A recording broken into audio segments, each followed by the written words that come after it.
तुम याद रखो, तुम जिसका गुणगान कर रहे हो हमारा शत्रु है, आज के बाद उसका नाम नहीं लेना।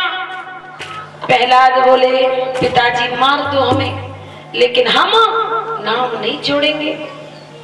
इधर अपनी पत्नी कयादू को बुलाया, इधर तूने अपने पुत्र को क्या सिखाया? बोले महाराज हमने कुछ नहीं सिखाया। अरे कुछ तो सिखाया है। मैंने कुछ नहीं सिखाया, ये हमारे शत्रु का नाम ले रहा है। अब तो महाराज ने कयादू से कहा इसे जहर दे दे, जहर, मुझे ऐसी संतान नहीं चाहिए। अगर ये जहर से न मरे तो इसका गला घोंट देना, लेकिन मुझे ऐसी पुत्र की जरूरत नहीं है। अब कयादू बेचारी क्या करे? अगर पति की नहीं सुनती है तो गोद खाली हो रही है, और अगर पति की सुन ले तो भैया घर में से संतान का जाना हो जाएगा। बड़ी व्याकुल करे तो क्या करे वो देवी। प्रहलाद पास में खड़े बोले मैया क्यों उदास हो?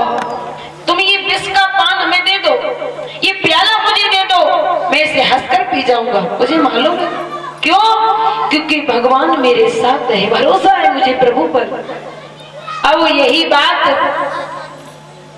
प्रहलाद ने अपनी माँ को समझाई, माँ तुझे भी भरोसा है ना, ये प्याला मुझे दे दे।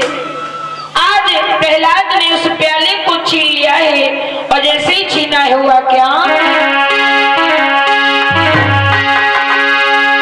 बेटा बोला मौत ही सही, सब यही सिद्ध हो जाएगा। मैया बेटा बोला मौत ही सही, सब यही सिद्ध हो जाएगा। अब मेरे नाम में मैया ताकत है, अब इसमें अमृत बन जाएगा। मेरे नाम में मैया ताकत है।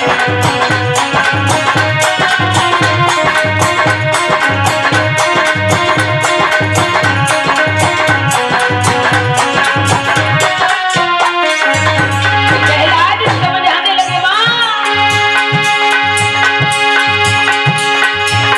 यूं कहकर प्याला हाथ लिया, कर लिया पानी हंसते हंसते, पर्दे में झलक दिखाने लगे, बंसी बजाते हुए।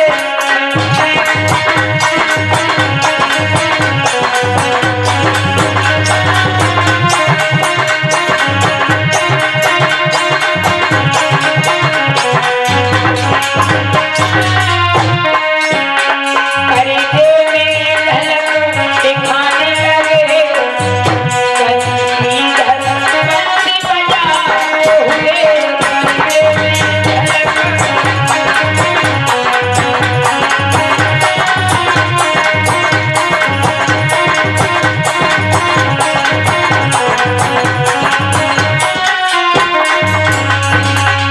आज भगवान कन्हैया ने घर में जो पर्दा पड़ी है उसी पर अपनी छवि दिखाई, और प्रहलाद ने प्याला पी लिया है।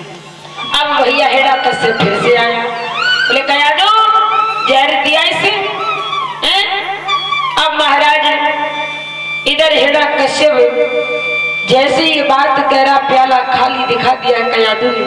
देखो महाराज पुत्र ने जहर पी लिया है, और हो सकता प्रभु ने कृपा करी तो जीवित रहेगा, नहीं तो कुछ क्षण के बाद ये मर जाएगा।